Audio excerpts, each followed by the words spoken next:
ದೇಹ ಅಂದ್ರೆ ಇದೊಂದು ಶಕ್ತಿ ಸಂಚಯ. ಇದು ಇಚ್ಛಾಶಕ್ತಿ, ಜ್ಞಾನಶಕ್ತಿ, ಕ್ರಿಯಾಶಕ್ತಿ, ಎಷ್ಟು ಅದ್ಭುತ ದೇಹ ಅದ. ಈಗ ಬ್ಯಾಂಕ್ ಐತಿ, ಬ್ಯಾಂಕ್ ಅಂದ್ರೆ ಏನು? Bank is A tank of money.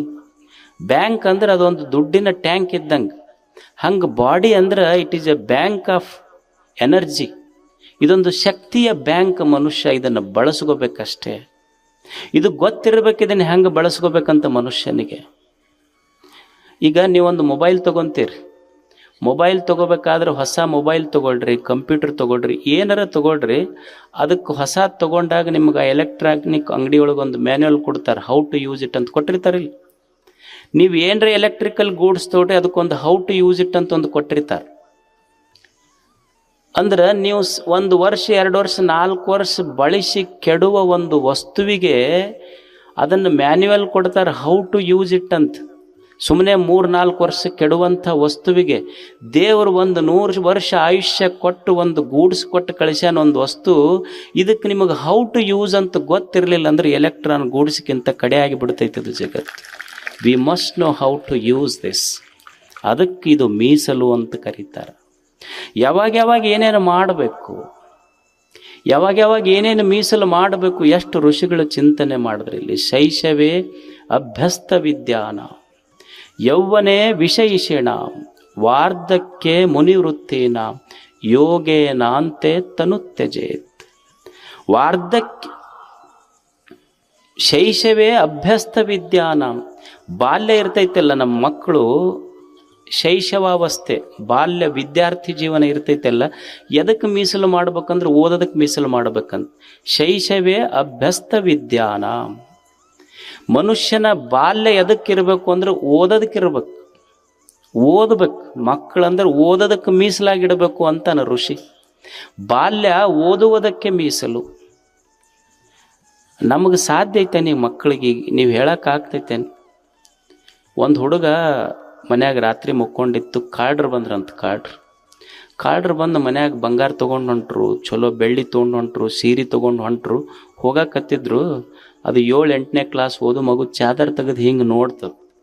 ಅವ್ರ ಕಾಡ್ರು ಬಂಗಾರ ಬೆಳ್ಳಿ ಒಯ್ಯಾಕತ್ತಿದ್ರಲ್ಲ, ಅವ್ರಿಗೆ ಹೇಳ್ತಂತ, ನನ್ನ ಪಾಟಿ ಚೀಲ ಒಂದು ಐತೆ ನೋಡ್ರಪ್ಪ ಸ್ಕೂಲ್ದು, ಅದೊಂದು ಯಪ್ಪ ಪುಣ್ಯ ಬರ್ತೈತಿ ನಿಮ್ಗೆ. ಆ ಸ್ಕೂಲ್ ಬ್ಯಾಗ್ ಒಂದು ಒಯ್ದು ಬಿಟ್ರೆ ನಂದು ಚಿಂತೆ ನಿಶ್ಚಿಂತೆ ಆಕೈತೆ. ಓದೋದು ಏನು ಹೇಳಕ್ಕೆ ಸಾಧ್ಯ ಐತೆ ನಮ್ಮ ಮಕ್ಕಳಿಗೆ? ಭಾಳ ಮಂದಿ ಮಕ್ಕಳು ಹೇಳ್ತಿರ್ತಾರೆ, ನಮಗೆ ಓದಿದ್ದು ನೆನಪು ಉಳಿದಿಲ್ರಿ, ಏನು ಮಾಡ್ಬೇಕು? ಅಲ್ಲ, 3 ತಾಸು ಸಿನಿಮಾ ನೋಡಿದ್ದು ಮಸ್ತ್ ನೆನಪು ಉಳಿತೈತಿ, 1 ತಾಸು ಓದಿದ್ದು ಯಾಕೆ ನೆನಪು ಉಳಿದಿಲ್ಲ? ನಾವು ಓದಿದ್ದು ನೆನಪಿಡ್ಬೇಕಂದ್ರೆ there are no other techniques. ಏನು ಟೆಕ್ನಿಕ್ಸ್ ಅದಾವ ಸುಳ್ಳು ಅಷ್ಟೇ.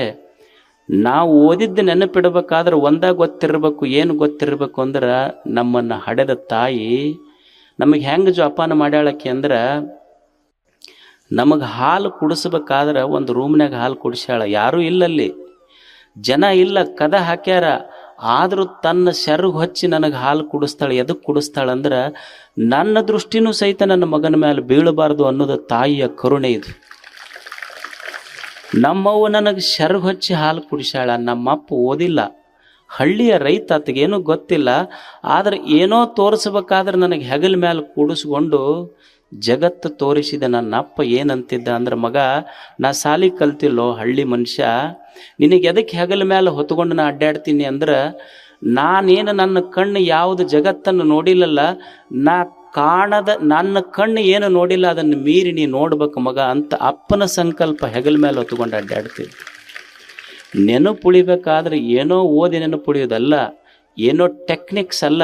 ನಮ್ಮ ತಲೆಯಾಗ ನಮ್ಮ ತಂದೆ ತಾಯಿಯ ಶ್ರಮ ಬಂದ್ರೆ ನೆನಪು ಬಂದ್ರೆ ಸಾಕು, ಓದಿದ್ದೆಲ್ಲ ನೆನಪುಳಿತೈತೆ. ಅವ್ರ ಶ್ರಮ ನೆನಪುಳಿಬೇಕು. ಓದಿಸುವಿಕೆ ಮಕ್ಕಳಿಗೆ ಹೊರಗೆ ಇದು ಕಲಿಸ್ಬೇಕು ನಮ್ಮ ಮಕ್ಕಳಿಗೆ. ನಾವು ಹೊರಗೆ ಹೋದ್ರೆ ಮನೆಗೆ ಬಂದ್ರೆ ಒಂದು ಪುಸ್ತಕ ತರಬೇಕು.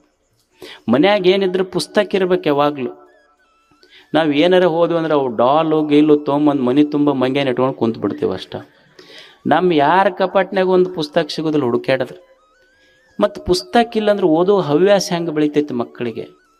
ನಿಮಗೆ ಮನೆಗೆ ಹೊರಗೆ ಹೋದಾಗ ಇದನ್ನು ಪಾಲನೆ ಮಾಡೋದು. ಒಂದು ಚಲೋ ಪುಸ್ತಕ ಓದಲಿ ಬಿಡಲಿ ಸಂಸ್ಕಾರ ಬೆಳಿತೈತಿ ಮಕ್ಕಳಿಗೆ, ಓದ್ತಾವ. ಒಂದು ಚಲೋ ಪುಸ್ತಕ ತಂದಿಡೋದು ಮನ್ಯಾಗ. ಇವತ್ತು ನಿಮ್ಮ ಮನೆಗೆ ಒಂದು ಮಗು ಬಂತು ಅಂದ್ರೆ ಹಬ್ಬ ಮಾಡ್ತಿರಿಲ್ಲ ನೀವು. ನಿಮ್ಮ ಮನ್ಯಾಗ ಒಂದು ಮಗು ಬಂತು ಅಂದ್ರೆ ಅದಕ್ಕೆ ಪುತ್ರೋತ್ಸವ ಅನ್ಬೇಕು. ನಿಮ್ಮ ಮನೆಗೆ ಒಂದು ಹೊಸ ಪುಸ್ತಕ ನಿಮ್ಮ ರ್ಯಾಕಿಗೆ ಬಂತು ಅಂದ್ರೆ ಅದು ಪುಸ್ತಕೋತ್ಸವ ಅಂತ ಆಚರಣೆ ಮಾಡ್ಬೇಕದು. ಓದ್ಬೇಕು ಮನುಷ್ಯ. ಈ ಮಂಡ್ಯದೊಳಗೊಬ್ರು ಅಂಕೇಗೌಡ್ರು ಅಂತದಾರ. ಅಂಕೇಗೌಡ್ರು ನಿಮಗೆ ಆಶ್ಚರ್ಯ ಅನಿಸ್ಬೋದು. ಒಬ್ಬ ಸಾಮಾನ್ಯ ಮನುಷ್ಯ ಅವ ಸುಮ್ಮನೆ ಹೊರಗೆ ಹೋಗಿ ಓದಿ ಹಳೆ ಪುಸ್ತಕ ತೊಗೊಂಡು ಬಂದು ಇವತ್ತು 15 ಲಕ್ಷ ಪುಸ್ತಕ ಸ್ಟೋರ್ ಮಾಡ್ಯಾನ ಅಂಕೇಗೌಡ. 15 ಲಕ್ಷ. ಓದುವ ಹವ್ಯಾಸ ಇರಬೇಕು. ಸ್ವದೇಶೇ ಪೂಜ್ಯತೆ ರಾಜ, ವಿದ್ವಾನ್ ಸರ್ವತ್ರ ಪೂಜ್ಯತೆ. ನಾ ರೊಕ್ಕ ಗಳಿಸಿದ್ರೆ ನಮ್ಮ ಊರಾಗ ಅಷ್ಟ ಶ್ರೀಮಂತ ಅಕ್ಕಿ ನಾನು. ನಮ್ಮ ಊರಾಗ ಅಷ್ಟ ಗೌರವ ಸಿಗ್ತೈತಿ ನನಗೆ. ಊರು ಶ್ರೀಮಂತ ಅನ್ಬೋದು ನನಗೆ.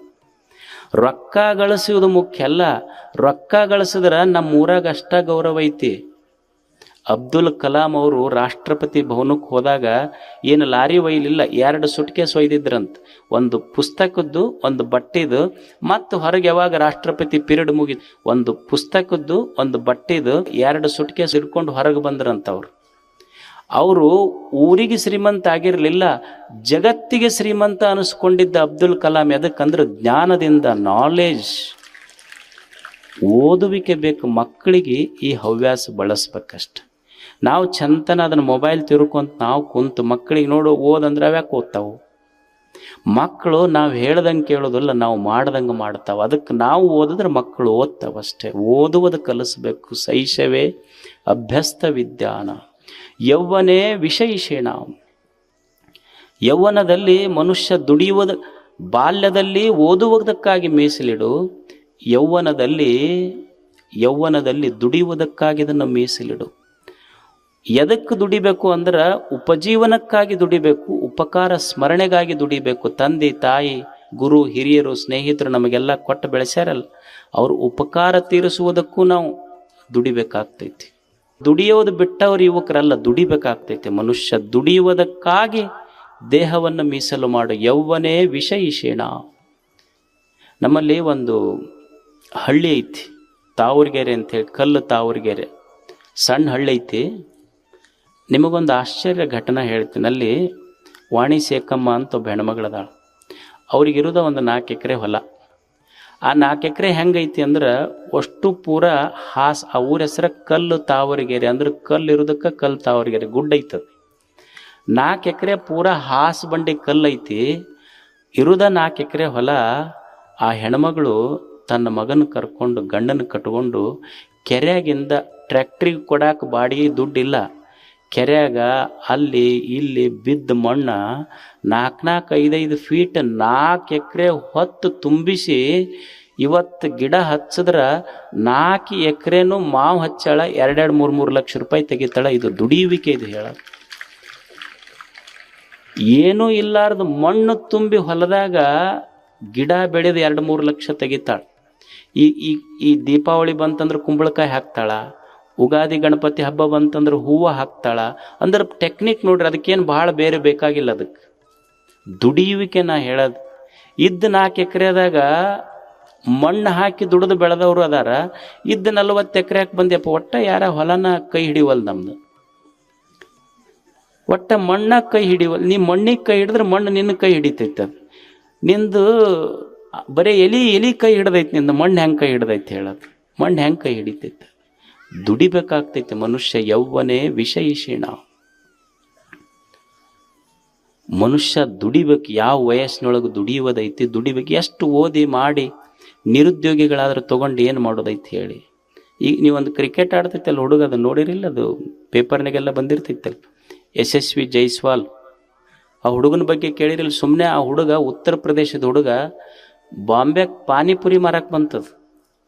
ಪಾನಿಪುರಿ ಮಾರ್ಕೊಂತ ಕ್ರಿಕೆಟ್ ಆಡಿ ಈಗ ದೊಡ್ಡ ಸ್ಟಾರ್ ಕ್ರಿಕೆಟರ್. ಈಗ ಅವ ನಮ್ಮ ಮಕ್ಕಳಿಗೆ ಬೆಂಗಳೂರಿಗೆ ಕ್ರಿಕೆಟರ್. ಅವ ಪಾನಿಪುರಿ ಮಾರ ಹುಡುಗ ಕ್ರಿಕೆಟರ್ ಆತ. ನಮ್ಮ ಮಕ್ಕಳಿಗೆ ಕ್ರಿಕೆಟರ್ ಆಗ್ಲಿ ಅಂತ ಬೆಂಗಳೂರಿಗೆ ಹಾಕಿದ್ರೆ ಇದು ಪಾನಿಪುರಿ ಮಾರಕ್ಕೆ ಬಂತು ಊರಿಗೆ. ದುಡಿಯುವಿಕೆಯ ಛಲ ಮೀಸಲಿಲ್ಲ ಅಂದ್ರೆ ಹೆಂಗಾಗ್ತೈತೆ ಹೇಳಿ? ಸಾಧ್ಯ ಐತೆ? ಮೀಸಲು ಬೇಕಾಗ್ತೈತೆ ಅದಕ್ಕೆ.